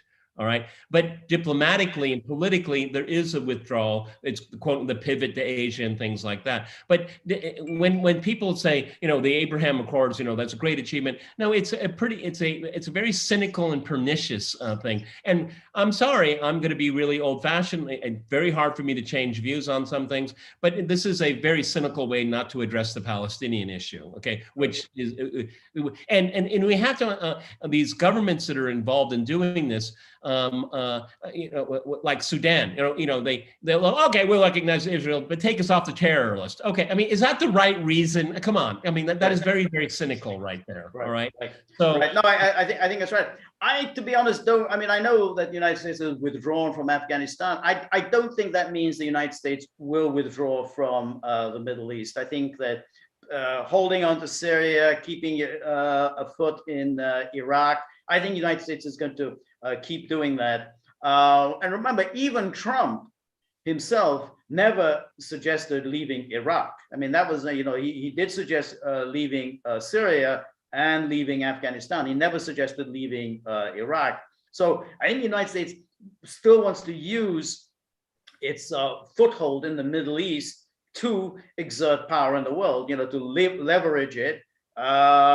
Maybe, denying other countries oil, exerting power and influence in Central Asia as well as the Middle East. So I think, that's why they keep coming up with new justifications, because ultimately, it is just simply a power play. You can't really admit that it's a power play. So you say, oh yeah, we're fighting ISIS.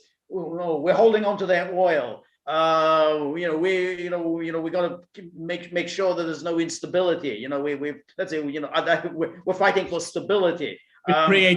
Which creates, so I think that they're going to continue with this, and I think Biden has already drawn a line, I think, from any further withdrawal from the Middle East. I think the only disagreement we would have is I would look at a timeline. I think, yes, eventual, slowly but surely withdrawing from it. But you're bringing up right now issues, things that in the last 18 months or so. We don't disagree there. But where we may probably disagree is that I do believe there is going to be a withdrawal because it's of no strategic value. You're right. It's there to create problems for everybody else. Okay. But over the last few weeks, there's been an amazing flurry of diplomatic activity going on with very strange bedfellows. Even low-level security meetings where the Saudis and the Iranians are in the same room, okay? Not high level, not the leaders and all that, but there is a sense that something is going on right now, which I absolutely welcome. I always believe the region has to take care of itself. Nasty things could happen in the process, but they have to take care of their region. And the United States plays this slippery slope, this moral hazard of giving them a reason not to do it, okay? So I think right, but I think that, let's say, we look upon the United States is involved in this geopolitical competition with China. Well, that means you want to be able to cut off China from this energy supply. So that's already a powerful rationale for the United States maintaining its foothold in the Middle East as a means of cutting off somebody else's oil supply. Well, but you're cutting off somebody's profit of selling it. That's not going to go down well, George. No, but again, I mean, it's I mean, the Americans were never in the Middle East because they lack oil. I mean, that wasn't they had oil. I mean, that's not really the issue. But a much more powerful reason is to deny somebody else the oil resources of the Middle East. If you're there, boom, if you deny someone else the energy supply, that's a big deal for a country that is so dependent on energy as China.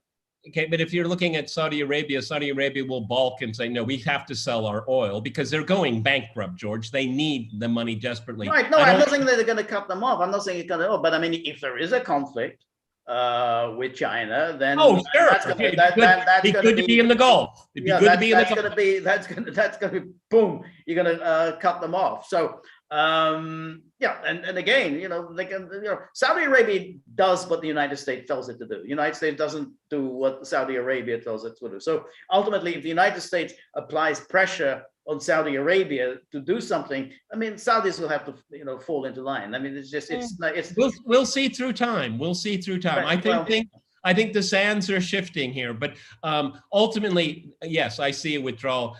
What that means, I started with my answers, the Abraham Accords. That's a way to keep the contract spigot on. Okay, so yes, what it gets down to, what does it mean to be there? Okay, well, I think that's why I think the Israel-Palestine issue, I think, is a separate issue.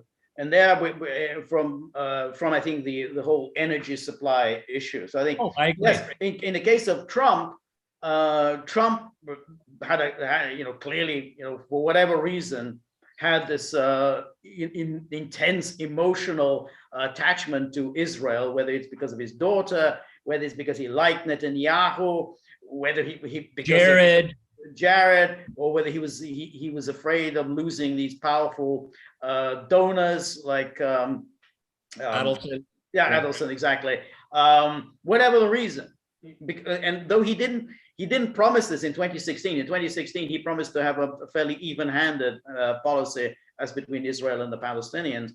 So that was one thing. But he also, I think, ultimately, went for Saudi Arabia. That was, he was very intense. First stop. Yeah. First boom. So Saudi Arabia. So I think that I think is a separate issue. And I think the United States will see the Middle East as part of its geopolitical calculation as it takes on China. So it will always want to do that. But the interesting knock-on effects, and I'm not saying it's real, but it could come to fruition is that the more and more Arab states that make peace with Israel, but by the way, they're not at war, you guys. It's always right, but they're not at war, okay? The quote unquote peace. Then they'll say, well, the region is calmed down, okay, and we'll sell arms to all of you, okay, all of you, okay. Right. But I think I think eventually they will leave Iraq, and we have to point out to everybody these footprints for troops is quite small right now. Okay, I mean in Afghanistan it was actually quite small at the very, very end here. So it doesn't take much for that to change. What they want with Iraq is to make sure that they control their economy, their exports, and what you're saying. Okay, so.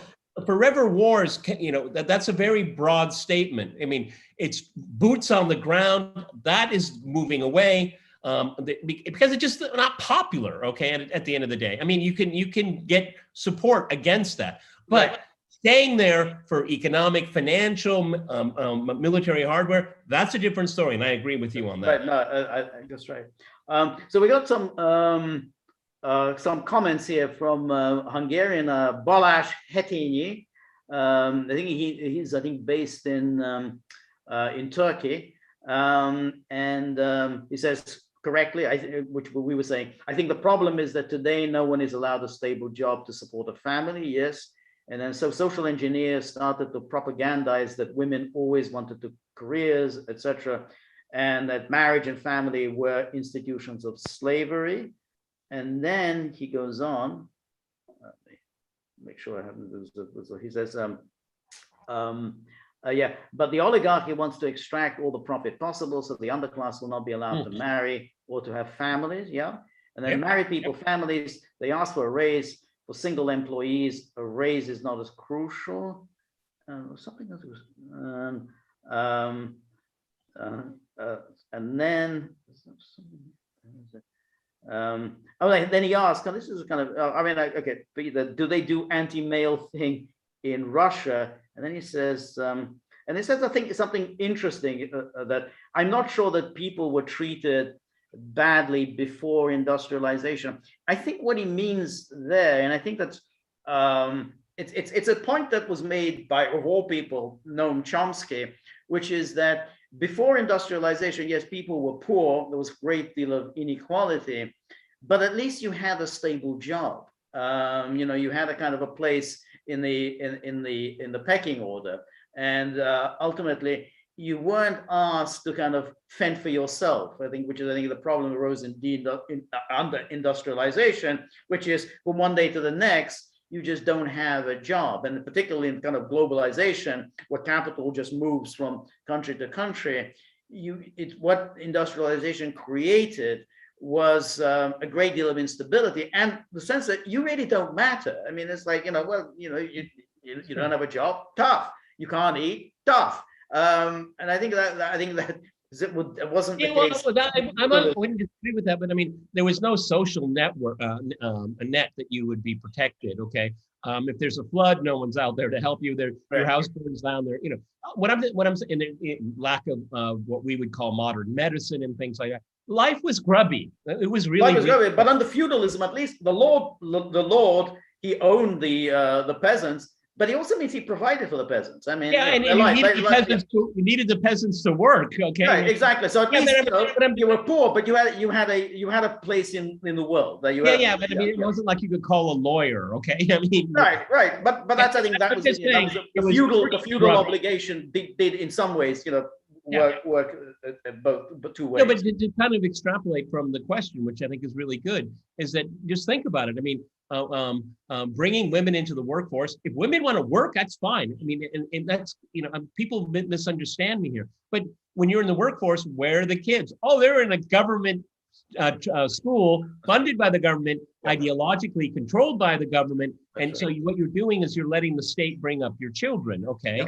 And plus, if let's get all these well-educated young women, these lawyers and accountants and all that, and they pay taxes too. Great, another group of people that pay taxes. Okay, and what it is that it breaks down the family, and there's plenty of polling evidence. I can speak about the United States people would like to have families. They would like to have children. Yep. Okay, Yep. but it's structurally very much impossible. Now, as part of the question was about Russia. No, we don't have. I haven't seen anything like that whatsoever. Women that are very, very talented excel like you wouldn't believe. Okay, I mean, it's there's no angst about that. I mean, it's really quite interesting. Okay, but there was at least an anti-male kind of feeling in Soviet times when men were associated with alcoholism, spousal abuse, and I guess a general kind of irresponsibility. So. I mean, the New York Times still writes about spousal abuse. I mean, not so much about alcoholism, because I think that issue has been addressed. But what about spousal abuse? I mean, what's the situation with that? I come across the same reports. RT's website reports upon that. I'm not sure it's any particularly worse than any other place. Okay, I mean, I because they don't give comparisons about that. That's awful behavior. Okay, and women are killed. Okay, so yeah, I mean, who can condone that? But more broadly is that you don't have a war between the sexes. It just isn't there. I mean, because everywhere you go, and private enterprise are in the state. I mean, women are maybe not the top job, but all middle management. My goodness, but that's you and I have talked about. I know, but that you could say the same thing. We've just been talking a moment ago that we thought in the United States that's not a desirable state of affairs. Why is that desirable in Russia if women are in all these high positions and men aren't? It's not engineered that. I mean, they're trying to create this equity thing in the U.S. This is the way it happened naturally. What I'm saying. Well, why are women? But why? All right, but then the question is, why are women excelling? I mean, it shouldn't happen. I mean, there should be equality. Why would women be excelling as opposed to men? I'm not saying at the expense of men. I'm not saying that. I'm saying both excel. Okay, there isn't a difference. There isn't a perceived difference. That if a woman is a manager in a company, it's like, okay, she's a woman. I mean, no one's. Oh, it's because it's the expense of a man. No one says that here. Right. No, right. No one says that. Yeah. No. But I think look, in general, I mean, men are ambitious. Men want to do well. Men are aggressive, energetic. Okay, so if they're not doing well, if that somehow women are doing better, then that's a problem. No, not at all. Women want successful men, and they are highly sought after here. Highly sought after. Okay. Seriously, look, I can give empirical evidence where I live in my new apartment building. I think sometimes outside of the grandparents that populate the place, I'm probably the oldest guy here. And you see all of these young families, and you see young men, young women that look to me both very successful. Okay, and success seeks out success. All right. But I mean, in the U.S. case, in the Western world, if there's this ideology that, well, you don't need a man to be successful. Here, it's like, yeah, I need a good-looking wife, a successful wife, and I need a good-looking guy and a successful guy. They find each other. They attract to each other, okay? And that's not an ideology. Women here don't, there's very few women, maybe in St. Petersburg, some in Moscow. I don't need a man, and I don't want a family. It's a very alien point of view that you would hear. Very, very alien. Right. All right. So Rail Fanning Points 2.0 says technocratic neo-feudalism is the way things are headed, with artificial intelligence or automation, quantum computing to replace the majority of the serfs, a cadre of billionaires ruling over the remaining serfs.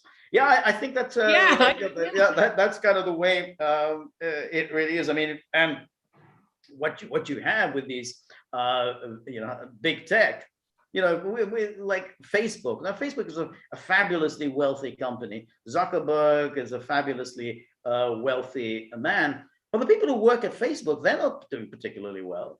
The people immediately around Zuckerberg, his top management team, they're doing very well. But no one else is. And people like Zuckerberg, they don't feel any kind of obligation to provide jobs in the United States. So if he thinks he can, get more out of bang for the buck in China, then he moves his operations to China. Apple has been doing this since forever. So these oligarchs, these United States oligarchs, they got a lot of help from the government, but they've never believed that they have owed any kind of obligation to the United States. And so, they move their operations, elsewhere. The juxtaposition is that you had Mellon and Carnegie and Rockefeller. They were they were the richest human beings in history up until that point in time, and they were very nefarious people. These people were evil, and they got what they got. They achieved what they had through the most maniacal means. But they gave it back. They gave a lot back. Okay, they gave libraries, hospitals, universities, a lot of things. I mean, they were paying a guilt. They were paying for what they did. Okay, and I don't see that kind of attitude. No. And with these people. People don't exist for them. They're users. Right. They're users. They're not people. No, that's right. Exactly. And they don't provide jobs. And even when you think of the philanthropy, all their philanthropy is of a very dubious kind. Gates's philanthropy. I mean, this is a guy who's a kind of a eugenicist. And then when you get all this the Bezos. They give money to Black Lives Matter. I mean, that's just guilt. That's guilt money. Don't attack me. Okay. Yeah, exactly. So this is, they're not really providing the kind of philanthropy that one, associates with that generation of the robber barons. In the case of Gates, his charity is as long as it makes money. Right. I mean, it's so bizarre. Okay. It's so. It has to be cost effective and turn a profit. Okay.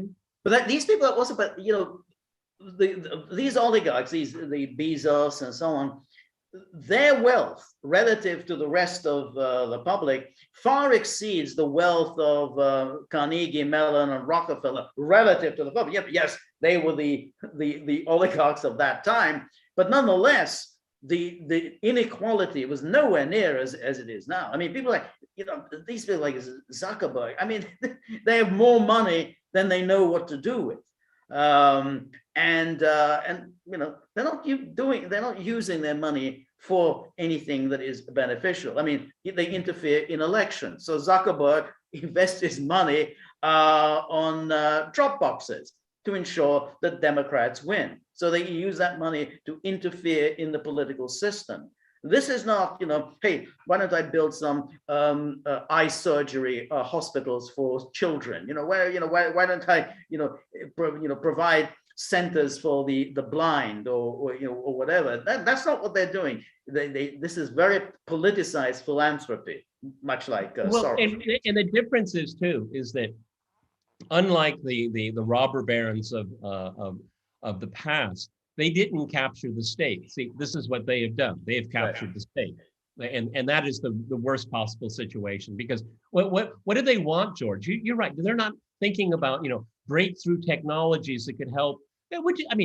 Blind children that want to get their eyesight back. I mean, who could possibly be against that? Okay, but what they want is only one thing. They want to maintain their power. And if they maintain their power, they maintain their wealth, and they can increase their wealth. Okay, that's the long and the short of it. It's not very difficult. Okay, I mean, and all these companies, particularly Facebook, they were designed to succeed. Okay, it was designed to win. If Mark Zuckerberg, we're going to make somebody a gazillionaire, pick him. Fine, it's the idea.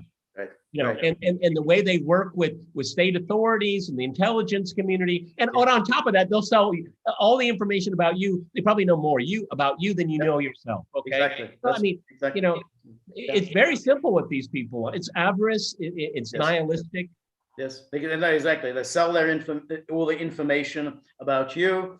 They interfere in the political system for their own benefit. They basically even when they do the philanthropy, we're talking about Black Lives Matter. And then what was it? It was Bezos. Was it $200 million that he gave to Van 100 Gogh? million. Was it 100 million? Okay, it was 100 million. No strings attached. Nice, it's not like you have to present a program or what PowerPoint. How you're going to spend this money. No, here's a little 100 million. Do with it whatever you want. This isn't philanthropy. This isn't in any way bettering the lot of people who are unfortunate. I mean, after all, they did have a sense of social responsibility. You are fabulously wealthy because others made certain sacrifices. You derived a lot of benefits from government, from communities, and so on. That's how you got to be wealthy. So you better pay some of this back. None of these people think about anything like that. I mean, no, and George, we forgot the big thing here. And if they don't like you, like me, they don't like you and I, well, they'll cancel us. They'll cancel, exactly. That's right. And again, and the government claps, oh, great. You threw off, the incumbent president of the United States. You just threw him out, and that's it. No one now gets to hear what the president says. Or anyone else, you don't like their politics. I mean, we were talking earlier about, YouTube, why we have a problem with YouTube, because, it's they may decide, we don't like these views that you express. I don't like the kind of words that you use. Boom, you don't exist anymore. The problem is that we don't have a problem with YouTube. YouTube has a problem with us. That's right. It's one way.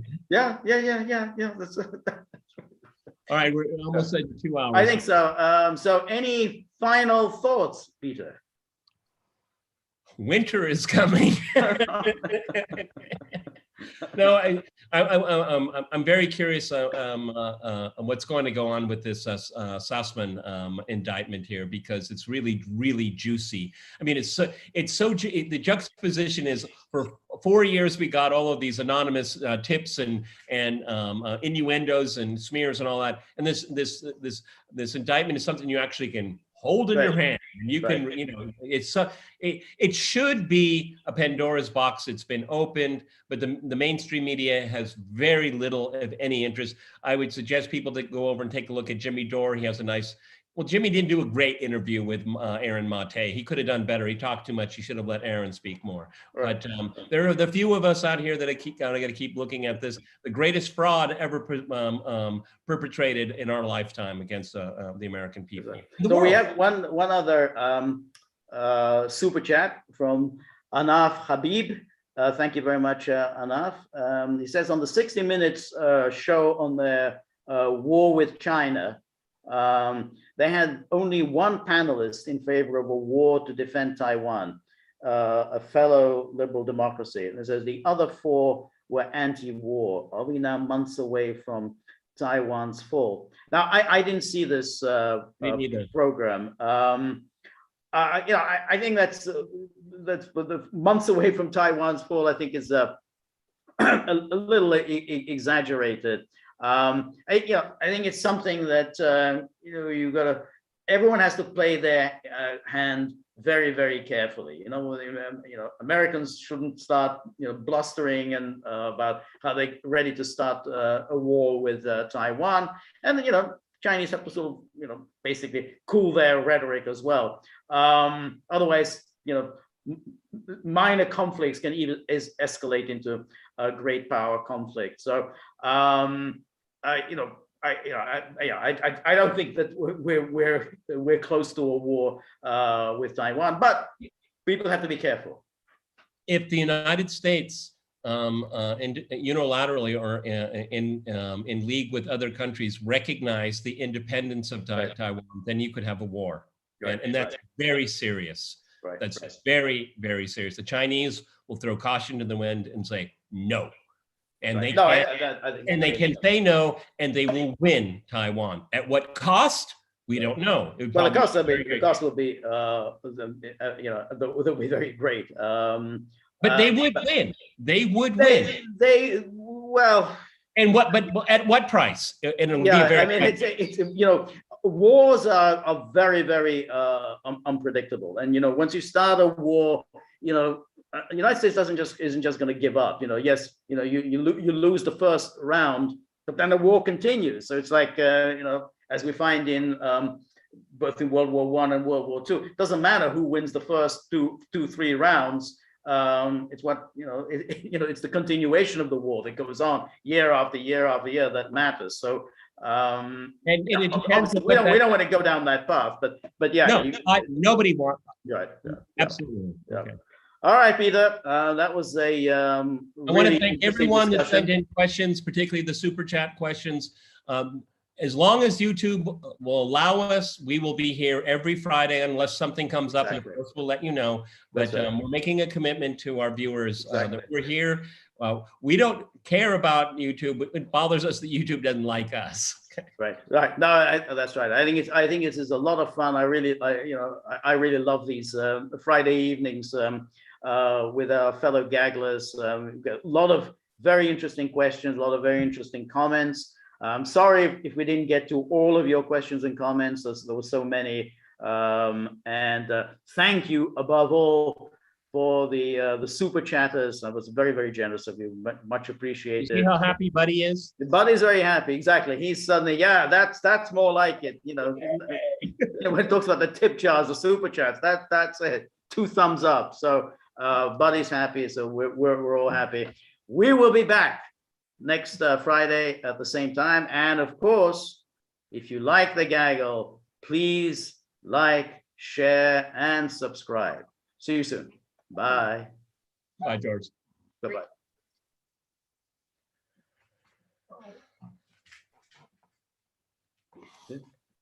Still live on YouTube. Okay. So, we're live. Okay. So we'll end it. All right. Bye-bye, Peter. All right. Take care, George.